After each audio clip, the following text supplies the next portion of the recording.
we might look back at this time and be like, I can't believe that the government did this, you know? Somebody saw this 50 years from now, I think this will be so interested to hear that, like, you had a business that was restricted by the government for doing something as simple as being in a room and stretching. Yeah. On a more immediate thing, like, it makes me think about how right now there's a whole generation of people who either saw businesses close or experienced what you experienced, and you have to figure out, like I'm really interested on how you move forward from that and your mindset with that. But if you could just kind of like explain to me the exact timeline, because I'm a little unfamiliar with it, of like when you started your business and then like how far before COVID, and then you know what happened with that. Yeah. So I had the idea that in 2018, and then in 2019, a friend in the summertime came to me and she said, she was like, I really want to open up a wellness studio, which was like a yoga studio. And in the Northeast that I live in,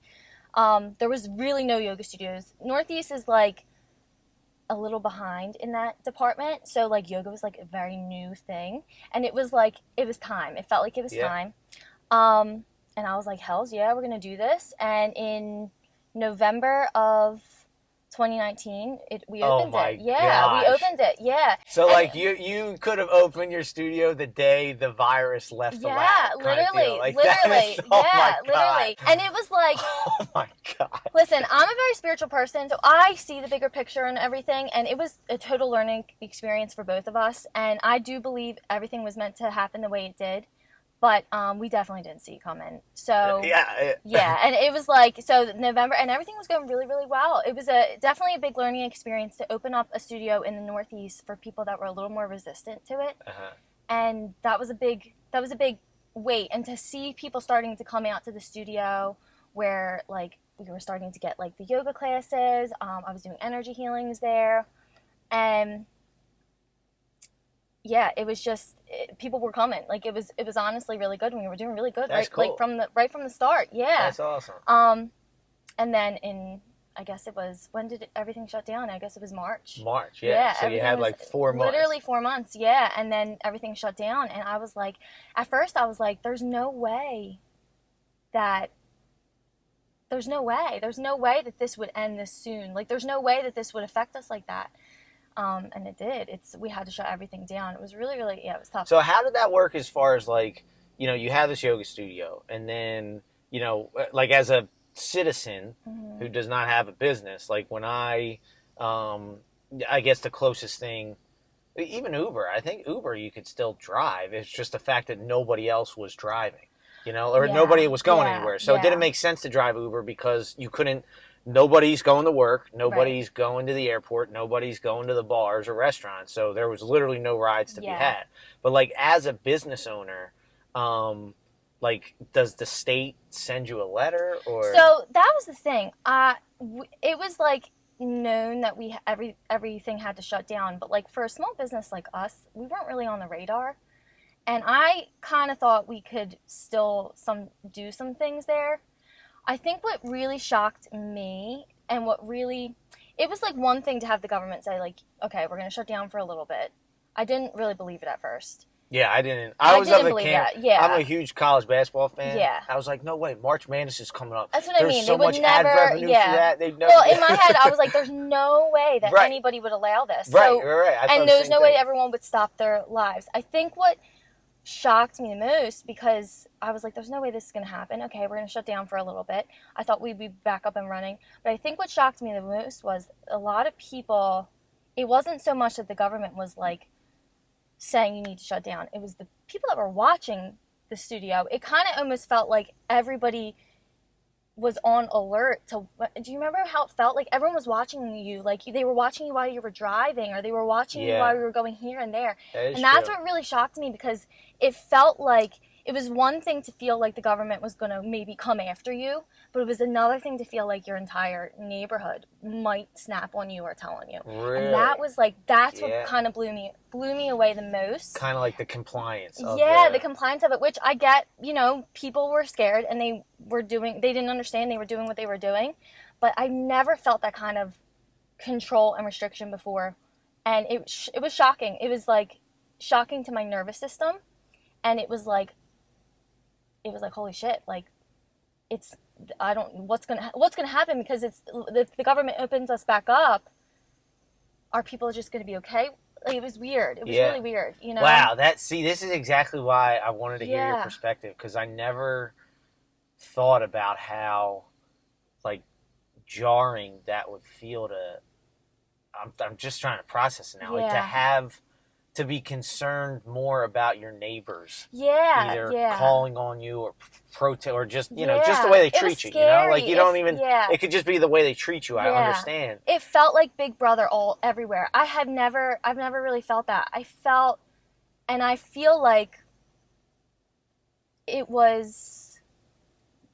If like, I can imagine what it would feel like in a country where you literally are being watched by cameras all the time, because that's what it felt like. Like I remember, like, going to stores, it felt like that. Like, there were people watching you because they were, like, policing you, and that, I understand why people were doing that, but I mean, it's traumatic. It's extremely traumatic. Yeah. So, like, there were times where I'd walk into the studio and I'd be like, I hope nobody saw me. Or I'd be leaving the house, there'd be no cars on the street, and be like, oh my God, am I going to get in trouble for being on the street? Like, why is nobody else on the street? Like, and you felt the judgment. It wasn't like people judged you, you know? So it was, that was probably the most traumatic part of it, because, it's one thing for the government to shut you down. That's a holiday sometimes. But it's another thing to have, like, an entire area potentially watching you. And, you know, we already kind of were up against an area that wasn't fully open to yoga yet, you know? Like, when you bring something that high vibrational into a place that's not there yet, it can be triggering for people. So we had people, before COVID even came, we had people almost be like, why do you have a yoga studio here? Like, you know, they weren't ready for it, but they were opening up to it, and then that happened, and it was like, what?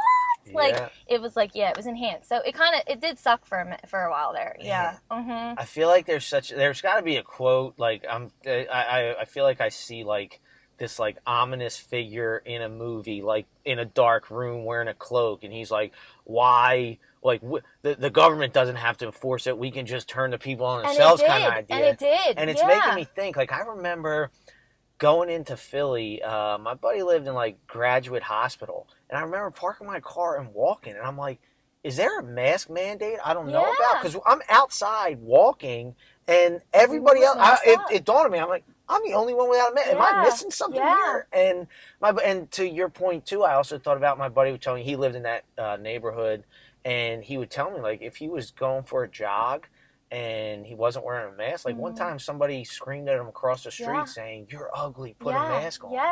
And it's like, first of all, he's a good-looking guy, if he's listening. And it's just like, the fact that somebody would yell that from across the street, you know, like, I don't care how extreme you are. Like, you're not yelling that because you're afraid you're going to catch COVID from across the street. You're yelling that because someone's out of line. Somebody disagrees with you. Exactly, And that's really making me think of exactly what you're saying. And it is kind of wild to think how it wasn't just people disagreed with each other. It was like, I'm going to, like, prove to you or get you or whatever it is. Well, I have permission now to get you. Yeah, right. Yeah, and that's what it felt like. And it kind of it fucks your brain up a little bit. It was abusive situation everywhere you went, because, and I understand it, everyone was living in fear. But how did you expect people to just like it was normal it's normal to breathe air. So, like, how do you expect people to wrap their head around putting on a mask all of a sudden when you're out in nature? Like, how did you expect everybody to start following these rules when it's very against our actual physical nature to follow these rules? That's how did you expect me to not go to my studio that just opened 4 months ago? Right. Like, how do you expect me to not want that to work? Like, it was almost, I was shutting down everything that was inside of me. It makes me want to cry a little bit, because I had to shut down everything inside of me just so I didn't make a wave in it was an invisible wave, but, like, you knew somebody might come for you. Like, it wasn't a good feeling. It wasn't a good feeling, you know? I can't imagine. Yeah. I mean, I remember I would go home with my family because they were so afraid. Anytime I would leave the house, they would be like, did you go to the studio? Did you go to the studio? And I'm like, 4 months ago, you were so proud of me for having a studio with my friend, you know? Right. It was really wild. Yeah. Were they afraid you were going to, like, get COVID there, or were they afraid someone was gonna like call They were on afraid you, they or? were gonna I was gonna bring it home. Gotcha. Yeah. Which is understandable, Right. but you know, you can't. What did you expect me? What did you expect to happen then to the studio? Right. It closed because of that, you know. And that's that goes back to like basically that empathy. Like what do you expect? Like do you just expect me to give up, and on an even more simpler term, like I think about that lady who yelled at my friend, "You're ugly," right? Like what do you expect? Like, oh my God, this woman yelling at me thinks I'm ugly, so let me listen to her and put a mask on while I jog now, you know? And that's another thing that really like shocked me, where like trust me, I drive Uber. I've been thinking a lot recently about how I've had the privilege of meeting literally thousands of people, maybe even tens of thousands. I've given over 5,000 rides, and so like, if you do the math, yeah, I don't know if it'd be 10,000, but if you average 2 people a ride, which again, I'm rambling about the math here, but I'm I might have met 10,000 people that I shared a car ride with, and it's like, so I understand how people can think differently, for sure, but what I can understand is how people who think differently, some of the ways they try to enforce it, change your mind or persuade you or just tell you. It's almost like the result of changing your mind is they don't care about that. They just want to tell you that you're wrong, Or maybe they don't know how to communicate. I don't know, but it's something that always shocks me. Now, did you find, because it was yoga, which is like a very, what did you call that? High vibrational? High vibrational. Yes. I know you speak in like more like yoga terms, which I'm not like, but I know what you mean by that. It's wellness. It's well-being. Yeah, like you say high vibrational. I've never heard it before, but I also understand what you mean, because I'm like, oh yeah, I know what you mean. You're like, not spacey is the wrong word, but a little like up there in the universe or whatever.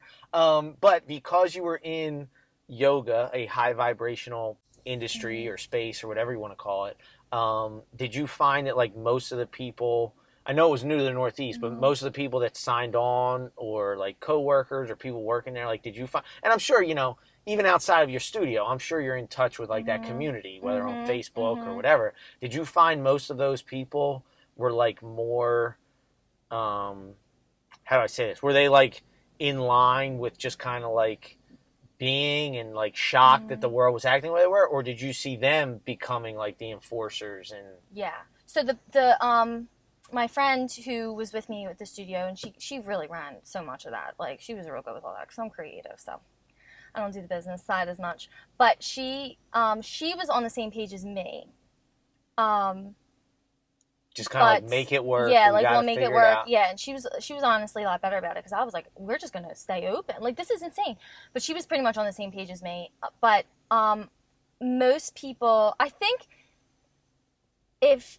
don't think people were strong enough. So I think that they were taken pretty quickly. So most people kind of fell in line with that's so shocking. Yeah. Like, so me too. That's why I didn't understand. There was a few people that you could tell were like, no, like, I'm kind of like you, but they were like, didn't want to make too many waves, but most of them fell in line. See, and that's like, in the same vein, I don't want to sound like I'm anti, one thing or the other, or against any sort of side, but like a yoga person refusing the vaccine, to me makes more sense than a nurse refusing the vaccine, And in that same vein, like a yoga person accepting the government protocols was odd for me. It was odd for me too. Makes less sense than a nurse accepting it. You know what I mean? That's, like, I felt that too, but I felt that too. I felt like I kind of was almost side swiped a little bit, because I assumed everyone was like me, where it was like, I'm normal. I'm just living normally, so I don't understand why you're thinking that that's normal now. Yeah. Like, why would that automatically be normal? Yeah, it sideswiped me. I didn't realize it's that. It's like, I would expect a yoga person, and sorry if I'm saying yoga person, I don't know, a wellness, whatever, like holistic, basically. Yeah. I would expect that community to be like, well, just drink some lemon juice and eat some, I have this, weird tea concoction, and you'll never get sick, that's the way to go. Yeah.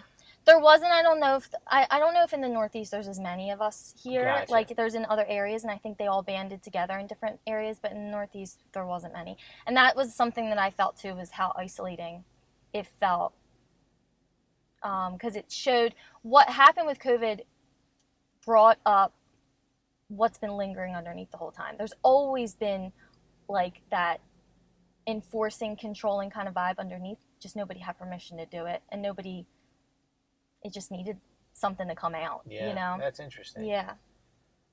That's really interesting. Yeah. Do you think in general, though, like maybe not in the Northeast because it's new there, but, you know, whether it's people you follow on Instagram or any podcast you listen to or whatever, like, do you think in general the yoga holistic community? Yeah, they were pretty much against Gotcha. what happened. Okay, Yeah. so that makes a lot more sense. Most of them. Wow, that's interesting. So that's kind of like, that really speaks to, like, who you surround yourself with, you know? Like, yeah.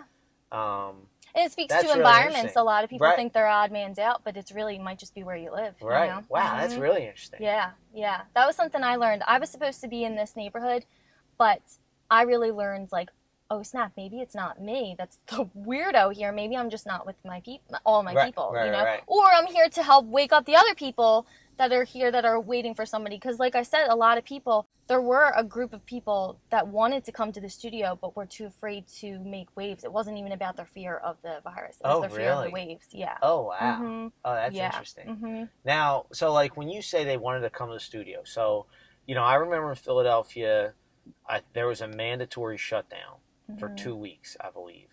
Like, do you know, like, if you stayed, like, did you get a letter or did you? So this is what I'm getting at. I was on a road trip in where was I? North Dakota, and we stopped in this little town. I was talking to a guy who went to high school there. There was 6 people in his graduating class, and talking to and we were in this like rinky-dink like restaurant bar, the only place you can eat in this town, right? And the guy was telling me how the sheriff would give him a hard time over COVID, and he was like, how the heck am I supposed to know that I got shut down? Like, I never got a letter. I never got anything explained to me. And the sheriff was like, they fined him like crazy. Apparently, you know, small town drama. It sounded like those two went way back. Yeah, and the bar owner ran over his mailbox one time. So it's just like, I think it was about more than COVID, but I thought that was a really interesting point that the bar owner made. He's like, how am I supposed to know that I'm supposed to shut down? I never got a letter. I never, you know? So like, did you just see on the news and you just had this idea where if I'm open, I'll get fined? Or to be honest, I can't remember. If you're watching this, I feel like Elizabeth might have got the letter. I'm pretty sure we got a letter, but it was just an awareness that even in my head, the way that it went was they're telling us to shut it down, and if we were open, we would get in trouble because somebody in the neighborhood was probably telling us anyway. Gotcha. Yeah, that was the vibe. Gotcha. I forget the timeline of COVID myself. Like, I forget if the mask mandate came and then there was a shutdown and then the mask mandate again, because I kind of feel like it was a shutdown. It was a shutdown, then and the mask. then the mask mandate. It was a shutdown. So, like, did you open up again after the shutdown? So after we tried in April, they were still kind of like going back and forth. Like, it was in the air, but it was like we were kind of going back and forth. I think we tried to have a couple classes with masks. That didn't really go over well. Which I can't imagine. You can't have masks with yoga. I hated going to the gym with masks. Yeah, it was you insane. Can't. It's completely yoga, unhealthy. It doesn't make any fucking sense. Yeah, like the whole point of yoga is like breathing and stretching, whole point was which is breathing, like and like it was just like I was like, there's no point in this. So we did have to. I was really not happy with it, but we did have to enforce the masks.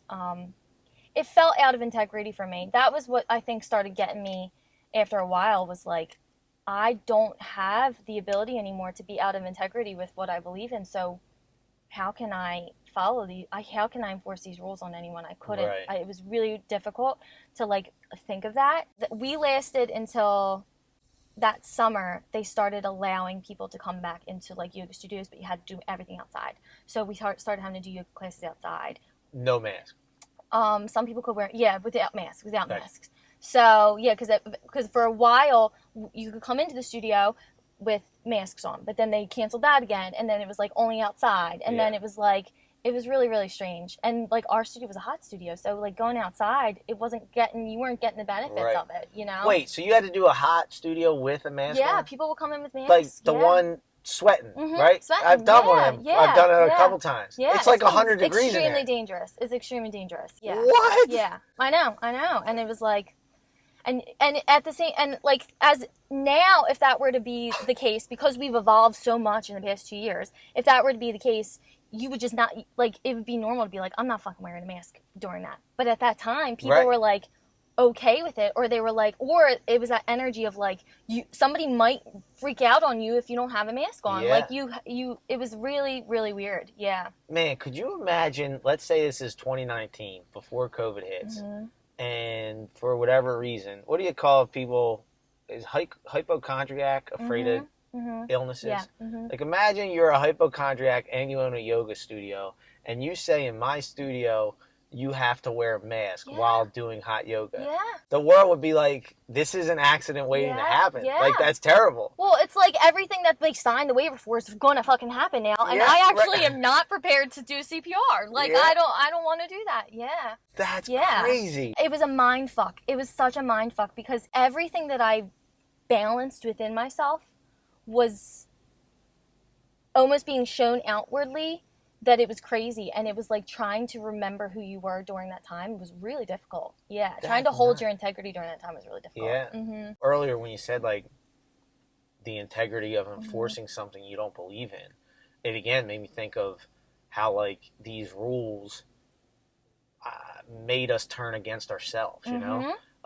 And you know, it's like you had to fall in line a little bit, and that was the worst part, because we were so past that. I think there was a lot of good that came out of that, but it was I look back, and I was thinking about this last week. It was really traumatic, and I know for me, I went into freeze mode. Like, my nervous system went into freeze mode, and I honestly don't know if I came out. As a regular vibrational person, what is freeze mode? So freeze mode's like when you experience a traumatic event, whether it's big or not, doesn't matter. Your body responds to something that it feels unsafe in, and it starts to shut down. So you go fight, flight, or freeze. So a lot of people with the fear mode were going fight. So that's why they were fighting everybody all the time. On both sides. On both sides, yeah. But for me, I got to freeze because it got to the point where it was like I couldn't do anything. I was watched all the time. I felt like it was Big Brother. Like, it literally, I felt like it was like there was camera everywhere. And you just you have to shrink yourself in order to not be seen. And so that's what it felt like. It felt like I had to shrink myself.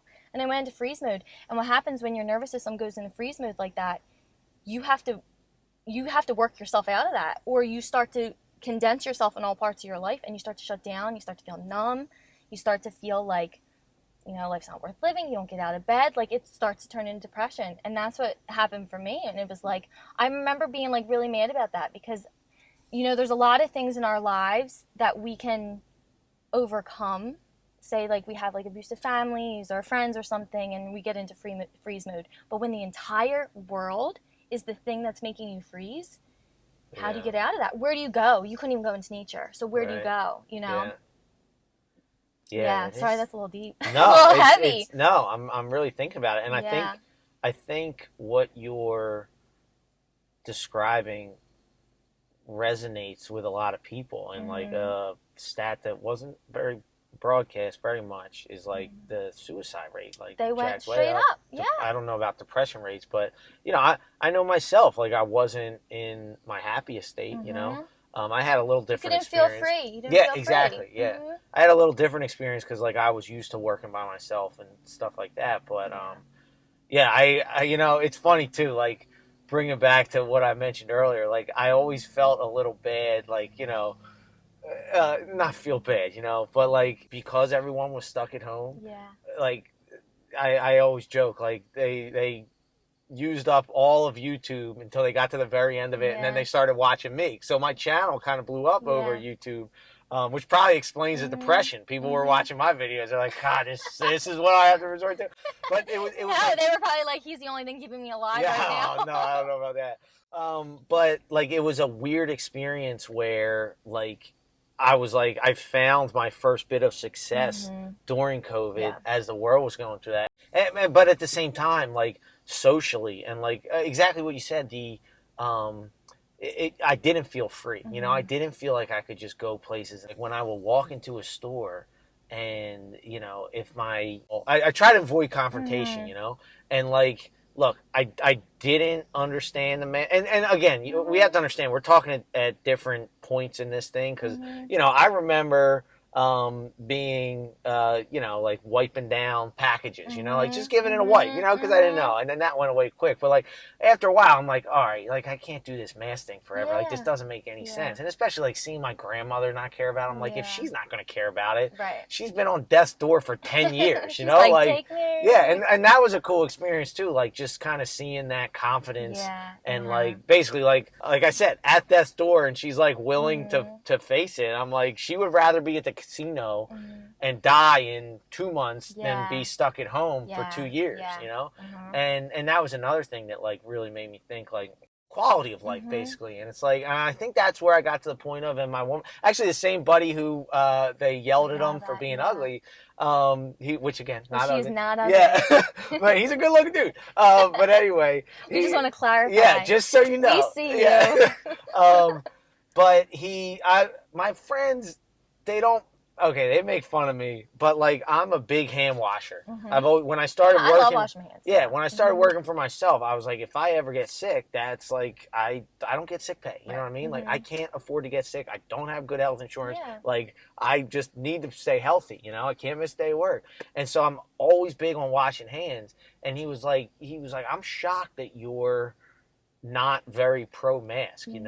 And it's like, look, in an ideal world, everybody wears a mask at all times except me. You know what I mean? Like, I'm fine with that. I don't need to see everyone's face as long as I can not wear a mask. And it's just like, I recognize that's unfair. You can't expect someone else to do that.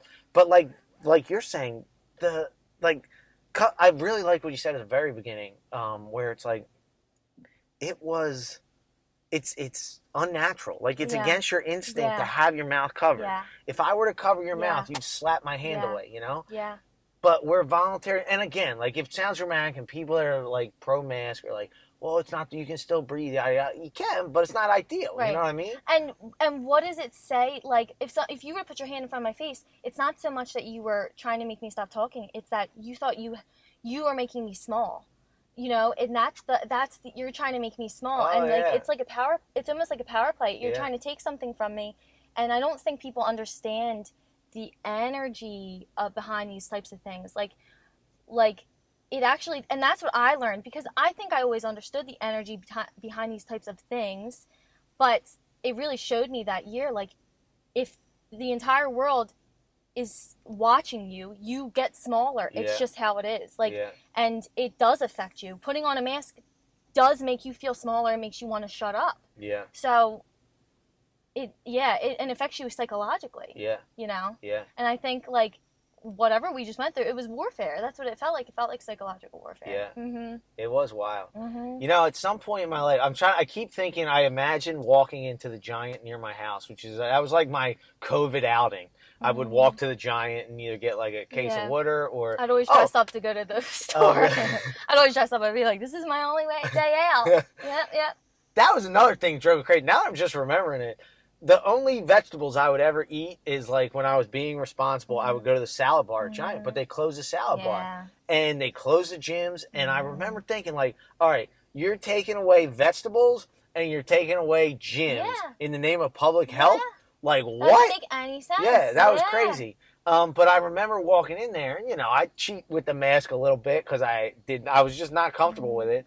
And I would feel like people were watching. And again, it's something I think about a lot with social media. It's like you feel like people are watching, but they're probably not. Probably not, yeah. But the state of the world just had you feeling like, maybe... Now is your nervous system on alert. Yeah, exactly. You can't live like that. And now, did anyone actually call the studio that you know of? Because, and what I'm getting at is maybe they didn't, but like if you're seeing on the news every day, and if you're seeing the paper every day, like this is how it has to be, you're going to be like... Yeah. You're going to think everybody's out to get you, even if nobody is, you know? There was a couple times, because there was a few sessions for close family members that I still did at the studio on the download, because I was seeing them, because I had to keep money coming in. Yeah. So I did healing sessions at the studio, and there was a few times where there would be like a lady, there was this one lady that would come up to the door, and she would like look in, and she'd be like, what's going on in there? Oh my God. So like, it was almost like it attracted it. But I mean, it was a tough experience, but at the same time, it's like you said, like that was one of the best things that was one of the cool, I manifested a yoga studio. And I was able to have that experience. And then, like you said, it made you boom, it made me boom too. I just had to drop first, I like that. Yeah, I That's had really to drop cool. first. So what was that? What was the decision to close it? Walk me through that. I'm kind of curious. How was it? Was it like a no-brainer where it's like this just isn't going to work, or was it like was it hard? Was it? I mean, I'm sure it was hard, but was it a hard decision to make, or were you to the point where it's like there's really no choice? It was for me. It had been closed down for 6 months, and I had felt. I don't know how my partner had felt. Elizabeth had felt. I know she was trying to push through, but I had felt like was just so broken down. I couldn't. Mine was probably more emotional, but I was like, I'm so broken down. I don't feel. I could also sense that I didn't think it was gonna do well, because I could sense it wasn't gonna be over for a while, and it wasn't. It wasn't over until the early 2022. Yeah. So I could sense it wasn't gonna be over for a while. I just kind of felt beat down, and I remember calling Elizabeth, and she was like, I have to make a decision. Should I keep this place open? And I said, I don't think I can do this. And she was like, well, I can't do it alone. And I was like, I feel like you could try to do it alone, but I can't do it. So, and she kind of felt the same way. It was just going to really take more money to keep open, And you were right, like you said, two more years or whatever. Yeah, and we both felt relief when we made the decision. Yeah. So we both were like, this was the best thing, because we didn't realize it was going to last another, because they kept saying it was only going to go this summer, then it was only going to, I mean, even this couple months ago, I wasn't sure if I was going to be able to go to my brother's wedding in July this summer, so we were glad we did. We just didn't want it to go like that, right.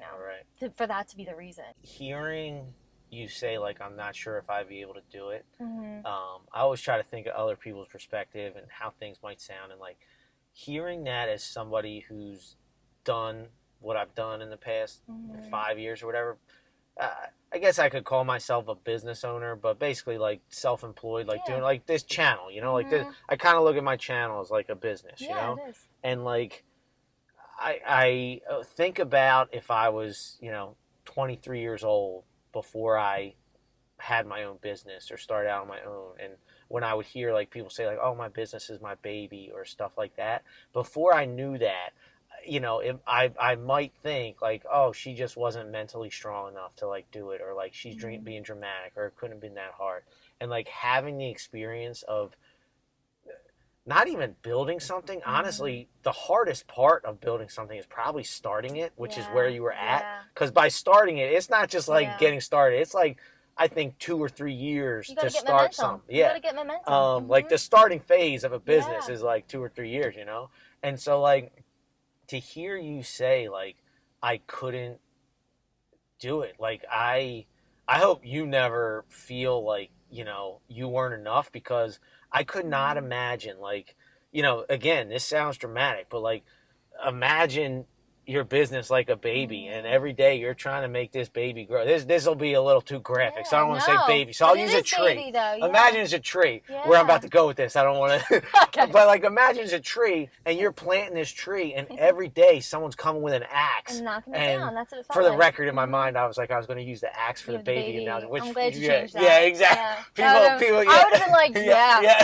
And they would have been this is getting really morbid. But no, it's imagine trying to grow a tree and water a tree and fertilize or whatever, and every day it feels like someone's just taking an axe to it, and that's literally how I could imagine. And the few obstacles or roadblocks I've run into with my channel, I'm that's what it feels like, but I never had to feel that every single day from the weight of the world, literally the weight of the world, and I can't imagine. And that's wild. You're right. We already, in any business, you come up against that resistance anywhere. And you have to overcome it. You have to expand your nervous system, be able to handle it. But I couldn't expand that quick to an entire world. Right. It's one thing to get knocked down by some people that are against your business, or but the entire world, it was exhausting. It was exhausting. Right. And not only that, but they hit you with the axe too. Yeah, right. They didn't just kill your business. They tried to kill you. Right. Right. So They're against your personal beliefs. yeah, Right? yeah. So it was like, yeah, smaller. Yeah, it was definitely a big learning experience. But you're right. You're That's totally an right. interesting way to look at it. Like I think like, what's that saying, talk to the hands, Yeah, And it's yeah, like if you just have one voice yelling at you, you can yeah, say talk to the hand. But the yeah, more voices that are yelling at you, yeah, yeah, you can only yeah, talk to the hand so yeah. much before it gets past that and Right. starts affecting And you, how strong could you possibly be against that? I mean, I I have such strong beliefs, and I don't take anything personally, but it does. It's exhausting. Yeah. It was better for my mental health, my physical health, Yeah. to just drop it. And that's what they wanted, and that's the sad part is that's what they wanted, Yeah. you know. Yeah. And it sucks because the neighborhood missed out on a really great thing. So when you say you felt relief, like, is there anything about it that like you feel regret or you wish you lasted longer or? Not really, only because I accept my path. Like I accept that there was other places that we needed to be, and it was a really big learning experience. And she's like my best friend now, um, my partner. But um, and like we literally manifested like the loan taken care of, like afterwards and everything. It was really meant to Oh, be. wow. Yeah, so we knew we were on the right path. But there is always that feeling in the back of your mind, like there was a yoga studio, and we could have done like a whole amazing thing here. We had so many ideas, so many plans. Yeah. It was beautiful. We like painted it, we put the walls up and the floor in, and then nailed to the nail salon. Yeah. So like I guess that's the only regret. It's just the missing of something that like a baby that you created and you weren't allowed to have it. Mm-hmm. But it sounds to me where that feeling isn't so much of like you would have done something different. It's just something like something that could have been. Yeah, there was nothing we could do. We felt that. I mean. We felt that. So what I'm getting at, what I'm really interested in, is the fact that, like you said earlier, how like, it puts you on a path. Mm-hmm. Basically, I find it so interesting. I always think about regret, and I think about people's fear of failure and how people deal with failure, mm-hmm. and how people look at failure because on paper you would say the business failed, but talking to you mm-hmm. here, it's what do you say? You have to forgive me, but it was mm-hmm. like you had to get knocked down to get left up, mm-hmm. and you hear a lot of people who talk about success, and a lot of people with like a successful mindset don't look at failure as this like terrible thing. Mm-hmm. They almost embrace it, and they almost see the positive in it. And I wonder if a lot of that has to do with the fact that it seems like you gave everything to this, mm-hmm. and you lasted as long as you could, mm-hmm. and the fact that when it stopped you felt relief, like to me that's really jumping out to me, because it's like, mm-hmm. it wasn't like, it sounds at least, where it wasn't like a feeling like, oh, I wish I'd done more or whatever. Like the fact that you feel relief, part of accepting failure or defeat is knowing that you left it all out there, that you tried something so different, and because that was the scariest part. I remember the night before we opened, me and Elizabeth were like, holy shit, our lives are going to change. And like, we were excited, but we were so scared, and we were terrified, and I was terrified. And but I loved that. I can't believe that happened. I can't believe that experience happened. I can't believe it. Yeah. So I think a lot of businesses closed for a lot of people, and it doesn't discount the trauma that was involved in it. Like, I think a lot of people have to feel what happened, because I think you can't bypass that. It was fucking bad. But I think also God, or whatever people believe in, there was a bigger plan for a lot of people, and I think sometimes the closing of their business led them on a better path. Mm-hmm. Now, how do you move forward with that? Like, how do you think that's changed your path? Like, mm-hmm. how does that affect your mindset? Like, mm-hmm. correct me if I'm wrong, but I would guess this is like starting that business was probably the biggest leap mm-hmm. you've ever taken, right? Mm-hmm. So you took the biggest leap you could ever take, mm-hmm. and then the most bizarre, unimaginable thing happened. Like, how does that affect your mindset? How do you come to terms with that, basically, and move forward? I'm still kind of coming to terms with it, because I don't forgive very easily.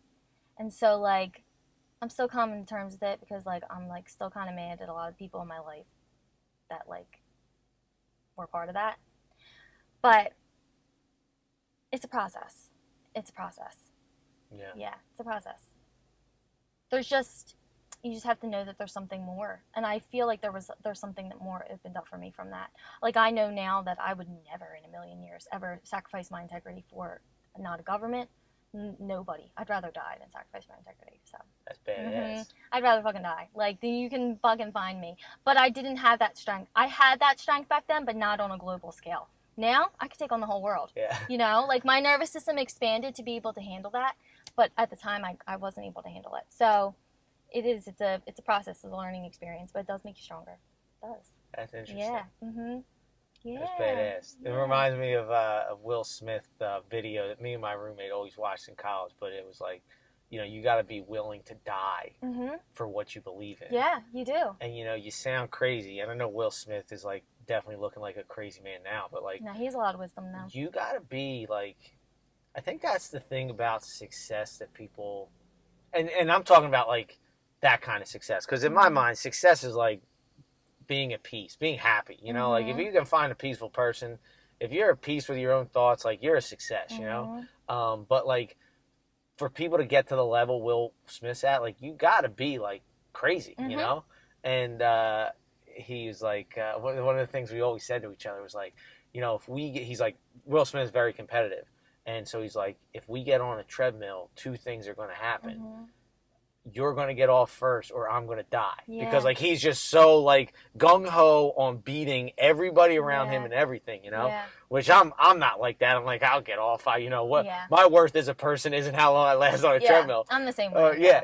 But it's just, but it speaks to the fact is, like, the fact that, like, again, like, I wonder how I would feel about this before COVID or before I had my own business. Like, you might sound like a crazy person, like, I'm willing to take on the world, but, like, it makes sense to me. And, like, I believe you. It's like, I like being willing to die for what you believe in. Like, I honestly believe that. And again, you talk about, like, when you get to that point, like, on the verge of death, maybe you change your mind, but I know that feeling where it's like, this is so important to you. Yeah. That's wild. And so I guess it sounds like that experience helped you find that in yourself. Oh, yeah, for sure. And it makes you more into the leader that you thought you were. That, I feel I was always a leader, but now I'm a fucking leader. Yeah. Like, now I can handle a lot of things. Yeah. So, yeah, it definitely did. Yeah. That's pretty cool. Yeah. I dig that. Listen, we've overcome a lot the last 2 years. And I think a lot of people experience that on a global level. Like, not that they toughened up. They've gotten so low that they're not willing to feel the way they felt at the beginning of COVID. So there's a lot of people that were acting real fucking crazy that have completely changed their viewpoint. Because when you're down on the ground, like, there's nowhere but up. You have to you realize what you're not willing to do anymore. Yeah. So I think a lot of people experience that. It just took the last 2 years to do it. The thought of starting a business now, whether it's a yoga studio or a different business, like, what your feelings of that now? Like, are you like, I would never do, I need another 5-10 years for I ever think about it? Or, like, I'm in the process of opening myself back up to it, but you have to, there's a lot of doubt and that rejection feeling that was amplified. It didn't come from COVID time, but it was amplified during COVID, like, is still there. So it's like, you have to overcome that. There's definitely I still have, like, a freeze response around it where I'm like, I don't know if I'll just give up. I don't want to do another business. Yeah. But I feel myself lining up for another business because that's what I came here to do, is to create different businesses, and create things, create babies, like, create, like, my business babies. That's what I came to do, but you have to, like, you have to overcome, like, that rejection. And that freezes you. Yeah. It's crazy, like, the analogy of, like, I think the baby analogy is, like, babies are, like, all innocent and helpless and, like, dependent on you. But I think a big aspect of that is, like, a relationship, And, like, when you say, like, again, I think the baby fits in. It sounded like an expecting parent. Like, the night before, we were terrified and excited because, and I'm like, that's kind of like the night before you deliver a baby, I'm sure, Yeah. And I really feel like there's a whole world of people like you who started something in the middle of COVID, lost something because of COVID, not even just a business, maybe their job, whatever it is. If someone wanted to tell me, I asked a girl out, or I was married and it didn't work out and I'm just scared to get back into the dating pool, I'd be like, yeah, that makes a lot of sense, you know? Yeah. And it's like you have a entire world of people that had this metaphorical relationship with their business or their work or whatever was going on in their life. Yeah. And Their whole lives. It was jacked away from them. And, you know, just like a divorce, I understand you're not over this relationship. Yeah, I get it. You're a little off, you know? Like, yeah, it's probably hard to get back out there. You got to think the same thing that happened to these business owners, or even not even business owners. Like if you lost your job, you know, you probably have, you know, there's a huge thing about how there's not workers. Like, you know, I went to, I used to work at P.F. Chang's. I went there with my dad and my brother the other day. The whole restaurant was empty. Yeah. Like, all right, it was half empty, but we had to wait 30 minutes. And I actually saw somebody who used to work with there, and I started talking to him. I was like, what's going on? He's like, we just can't get the staff in. Like, there were tables to sit. They just had nobody to work. And I was like, man, I'll just go get my own food. I know the business. And I know, like, it's such a classic, you know, old person thing to be like, nobody wants to work these days, yada, yada, yada. I saw a funny thing where it's like, it was articles from, like, every decade about, like, people saying nobody wants to work anymore. Talking about the younger generation. Yeah, exactly. Yeah. So that's like cliche, but you actually see it, you know, and it, to me, it makes sense because just like if somebody lost a girlfriend and boyfriend and was like, I don't want to date for a while, the way these jobs and businesses were jacked from people, it's like, why would somebody go How do you respect that? Yeah. Why would they, you know, waste their time doing a job that's just going to, you know, on any given moment, be ripped away from them, you know? That's how I felt with the studio too. It was like, how do we follow these rules and then still have respect? You know, how can people respect that when you can't even control your own business? Right. But, right. When you can't even control it. But I think too, like a lot of people, like, I think it opened up people's eyes to the way that they want to live their life, and it's not to work in places that aren't in integrity, I guess. Yeah. But a lot of people, I guess, still just don't. Some people probably just don't want to work too. Yeah. So yeah. Well, that's something I'm like, just I don't know what the heck's gonna happen, man. Like I don't know how these people. I'm actually like really obviously with Uber, it's like, you know, the pioneer of the gig economy, and like the whole gig economy is growing like crazy. Yeah. And I think a lot of people are like quitting their jobs at PF Chang's, which is more stable, and they're doing things like Uber and DoorDash, which is they want more freedom, which is cool. You know, don't get me wrong. Yeah. But it's like, you know, it's not. It just kind of scares me in the long run about because like Uber is it's just, you know, it's any business. You know, you're going to there, and it's happening with Uber. I'm sure it's going to happen with all these other ones. Like bit by bit, the earnings are just going lower and lower. Because they know they can get away with it. And, like, you know, at P.F. Chang's, you wouldn't be able to do that. You know what I mean? Because it's like I have a steady paycheck and I have, like, these hours to work. And if I'm working 8 hours and I'm not getting what I was before, then I'm like, okay, let me find something else, you know? Yeah. Whereas with Uber, I'm like, oh, I have this freedom. Well, okay, maybe I earned a little less this weekend because it wasn't a holiday weekend and this weekend was, you know? And it's like, well, maybe I earned a little less because I got unlucky or whatever it is, you know? So yeah, I'm really nervous to kind of see, like, I just don't understand how the world works. I think people figured out, like, it opened up this creative outlet for people where they realized in order to survive, they have to create something of their own, you know? Yeah, and that's the only way you're going to survive because they could be taken away from you. Right. Like any job could be taken away from you unless you create your own. Well, I feel like I think we covered a lot. My brain's like fried. I know, and I really feel like I just got such an interesting perspective, and you know, maybe I'm getting a little more high vibrational. You are. We're vibing. High vibrational. It really makes me think how messed up people might be from that, and like. It's taken a while to heal. But it's really cool to hear how you can look at it and, like, you know, just see that, like, it strengthens your resolve in the sense that, like, you know, you're better than you were before. You're stronger than you were before. More like, you basically know what you can withstand more, you know? Yeah. Well, it shows you that the power of the human spirit is what gets you to stay alive. Yeah. It's not anything else that happens in this world. It's your human spirit it's your spirit. I dig that. Yeah. That's cool. Yeah.